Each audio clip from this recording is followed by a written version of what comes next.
The sun was burning red in the sky of the desert planet. The wind was hot, and sand moved like waves across the empty land. A man named Jack Carter was being dragged by 2 guards. His hands were tied behind his back. His face was tired, dirty, but his eyes were full of fire. They brought him to a train track that cut through the sand like a scar. On the other side of the track stood a group of soldiers in dark armor. Their commander stood in front, tall, cold, and cruel. His name was Commander Varric, but Jack didn't look at Varric. His eyes went straight to the 2 figures lying on the track. 2 alien women were chained to the metal rails. Their arms were locked above their heads. They were bruised, dirty, and scared, but still looked proud. One had glowing blue skin and long silver hair. Her name was Nara. The other had violet skin with sharp golden eyes. She was Lyra. The guards threw Jack to the ground. Varric stepped forward and smiled. "You have a choice, human," he said in a deep voice. "One of them lives. One of them dies. Pick one. The train comes in 7 minutes." Jack looked up confused. What is this?" Varric laughed. "They are enemies of the Empire, but we offer you a test. Show mercy or walk away, but only one can be saved." The soldiers stood in a circle, watching. Some laughed, some were silent. Jack's heart raced. He looked at the 2 women. Nara was trying to stay calm, but her eyes were wet. Lyra was gritting her teeth, trying to break her chains. They both looked at him, not begging but hoping. He whispered to himself, "This isn't right." He stood up slowly. "Untie me," he said. "How can I choose if I can't even move?" Varric nodded. One guard cut the ropes from Jack's hands, but held a gun to his back. "Try anything," the guard warned. The wind howled louder now. In the distance, a small light blinked. The train was coming. 6 minutes. Jack walked slowly to the track. He knelt beside Nara first.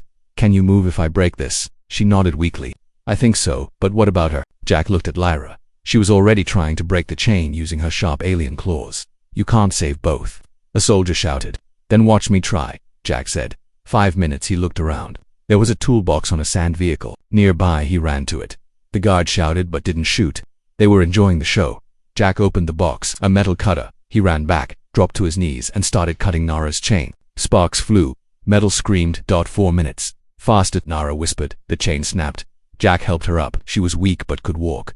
He ran to Lyra. She looked at him with surprise. "You're saving both?" she asked. "I'm not leaving anyone," Jack said. He started cutting again. But this chain was thicker. 3 minutes. The train horn screamed in the distance. Dust rose. The ground began to shake. The soldiers looked at each other, some looking nervous now. "We should stop him," one guard said. "No," Varric said. "Let's see how this ends." 2 minutes. The cutter was heating up. Jack's hands burned. Lyra gritted her teeth. "You should have picked her," she said. "You'll die trying." "Then I'll die doing the right thing," Jack replied. 1 minute. The train was visible now, huge, black and fast. It roared like a monster.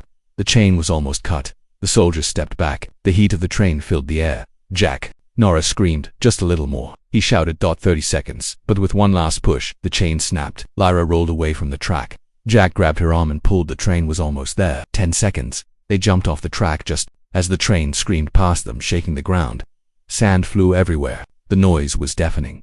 When the dust settled, the 3 of them were lying on the sand, breathing hard, alive. The soldiers stood in shock. Varric's smile was gone. "Kill them all," he said coldly.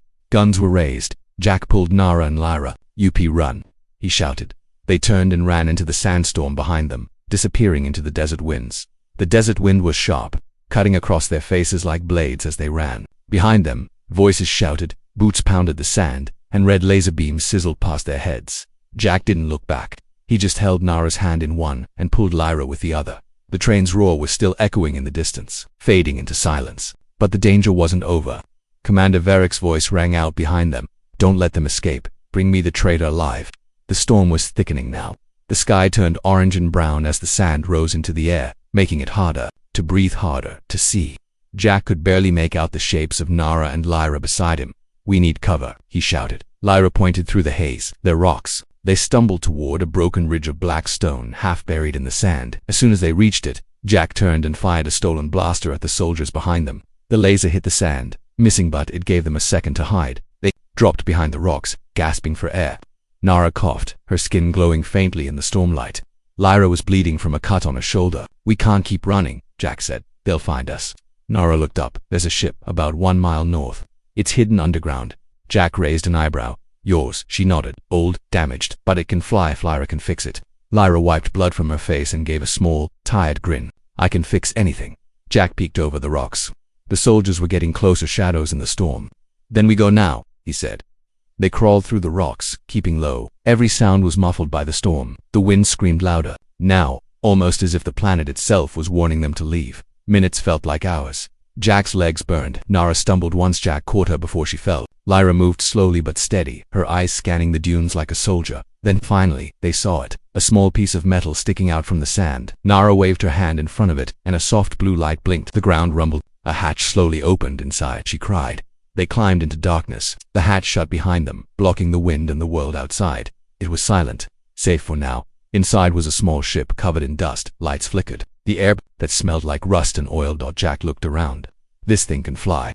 Lyra dropped into the pilot's seat. With luck, she started flipping switches. Sparks jumped. A low hum began. Get ready, she said. They won't be far behind. Jack sat beside her, helping where he could. Nara leaned against the wall, breathing hard, her eyes closed. She began to whisper in a strange language. The air around her hands glowed softly. Jack stared. What is she doing? Lyra didn't look up, healing to use his energy. The engines coughed, then roared to life. Outside, the storm was still wild, but they could hear pounding on the hatch now. They found us, Jack said. Lyra gritted her teeth. Then let's fly. The ship shook, rising through the sand with a loud boom. The hatch tore off. Soldiers shouted and fired. One blast hit the side of the ship, but they were already lifting off. Jack looked down through the window. Varric stood below, his face full of rage as he aimed a cannon. But it was too late. The ship shot into the sky, shaking as it left the planet's grip. The desert shrank below them. Stars filled the view. They were 3 dots, or so they thought. A red light blinked on the control panel. Lyra frowned. What's wrong? Jack asked. She didn't answer. Outside, space turned darker than usual. A shape appeared. Huge, silent, a battleship. They're tracking us, Lyra said. We just got away, Jack whispered. Nara opened her eyes. Not yet. This is just the beginning. The battleship's lights turned on bright, blinding. A voice echoed through their ship's speakers. Unidentified vessel. This is Warship Oblivion. Power down and prepare to be boarded. Jack looked at the 2 women beside him. He had saved them both. Now he had to save them again. And this time, the enemy was even bigger. ChatGPT said. The silence inside the ship was heavy. After the storm, after the escape, and after the shadow of the warship that nearly swallowed them, there was nothing but deep space and the quiet hum of failing systems. Jack sat in the corner of the control room, head resting against cold metal. His hands were scraped, his clothes torn, but his mind wouldn't stop turning. They were alive, but how long would that last? Across from him, Lyra was working. Sparks lit her face as she rewired one of the broken control panels. Her movements were fast, precise, no wasted motion. Her arm was still bleeding, but she didn't seem to care. Jack watched her in silence. Nara entered slowly, carrying a cloth soaked in green liquid. She handed it to Lyra, who barely glanced up. For the wound, Nara said. Lyra wiped her shoulder without comment and went back to her work. Jack finally spoke. Why were you chained back there on the tracks? Lyra's hands paused. Nara sat down across from him, folding her legs under her. Because someone sold us, she said quietly. And not just anyone, a human. Jack frowned from Earth. Nara nodded. He was a commander. He visited our world, said he wanted peace. But then he took us, sold us to Jack leaned forward. What did he look like? Lyra finally looked up. You know him, don't you? Jack nodded slowly. I think I do. Nara closed her eyes for a moment, then looked at him. You saved us twice, but you're still not asking the right question. Jack tilted his head. What question is that? Why you? She asked. Why did they offer you the choice? The silence returned, heavier now. He didn't have an answer. Not yet. Later, after Lyra got the ship stable enough to drift safely, they explored the cargo hold. Dust covered everything. Broken boxes, empty crates, and one sealed door at the far end. It had no handle. Just a circular panel, glowing faintly with soft purple light. Nara stepped forward. The glow brightened. The door slid open. Inside was a small chamber with smooth walls and a single device floating in the air, something like a cube, humming softly. Symbols danced along its edges. Jack stepped closer, but Nara raised her hand. Wait. She reached out first, touching the cube. It lit up. In an instant, the room changed, not really just in their minds. A vision began. They saw a planet, dark and burning, alien ships attacking cities, screaming voices, fires lighting the sky, then Earth, a wave of war heading toward it, and standing in the center of it all, Jack with Nara and Lyra on either side of him. The vision ended. They were back in the quiet room. Jack stumbled back. What the hell was that? Nara's voice was calm but firm. A warning. A message from the past. Lyra narrowed her eyes. Or the future. Jack looked at the cube, still glowing. That's why they wanted you dead, he said slowly. You're not just anyone. You're important. Nara looked straight at him. So are you. For a long moment, none of them spoke. Then Lyra turned away, moving toward the door. Come on, she said. If that vision's real, we don't have much time. Jack followed her but paused at the door. You said someone from Earth sold you? Nara nodded. Then we find him, Jack said. we get answers. He didn't say the other part out loud, that if the man he was thinking of really did it, then Jack would kill him himself. Outside, space stretched forever.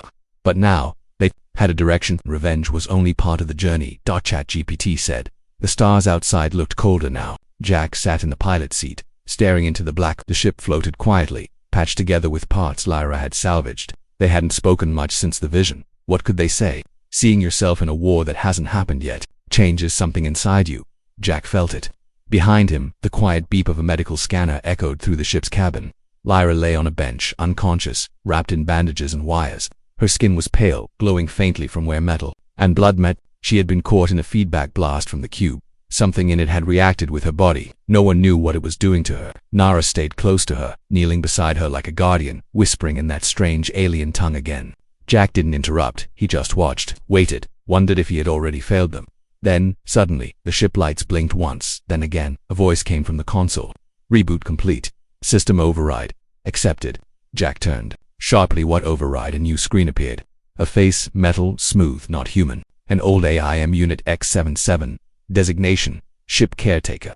This vessel once served the royal house of Zenth. Jack narrowed his eyes. And now, I serve whoever saves my crew. He looked at Lyra. Can you help her? The AI paused. Yes, but there will be changes.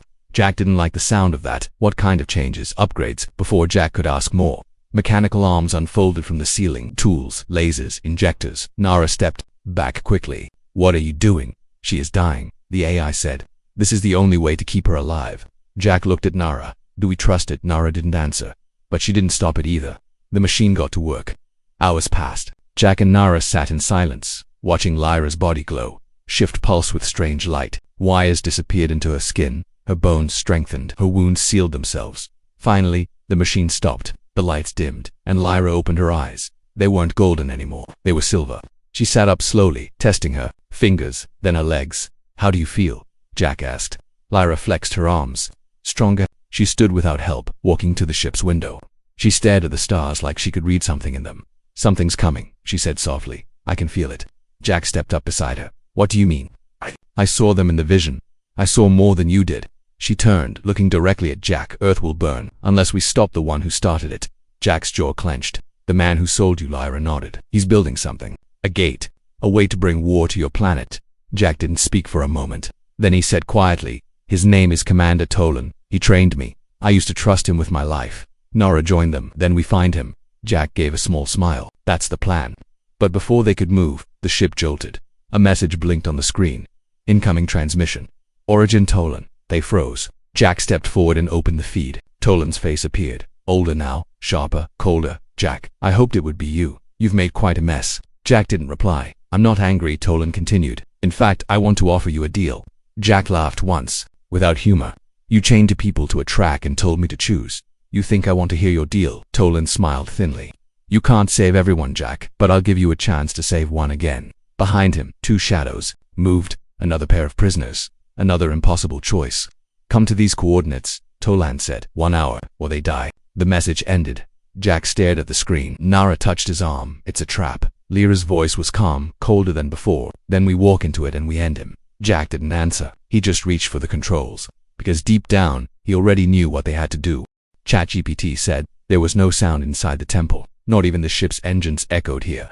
The entrance had closed behind them the moment they stepped inside. 3 figures swallowed by the ancient stone mouth of something built long before Earth had fire. The walls glowed faintly with shifting patterns, like water frozen mid-motion. The air was thick with energy. Not quite wind, not quite sound, but something that pressed softly against the skin, like the place was breathing.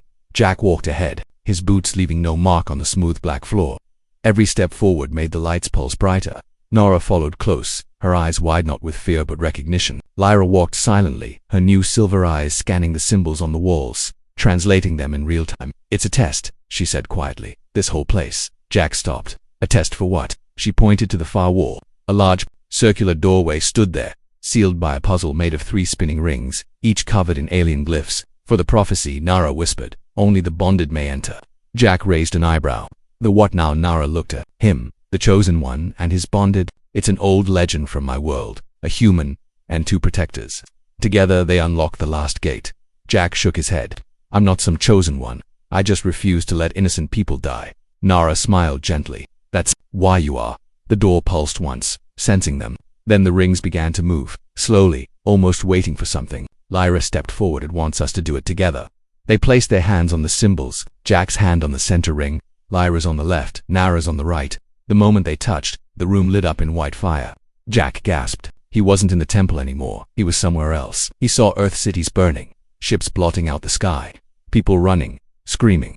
Above it all, a tower reaching into space, pulsing with the same symbols he'd just touched.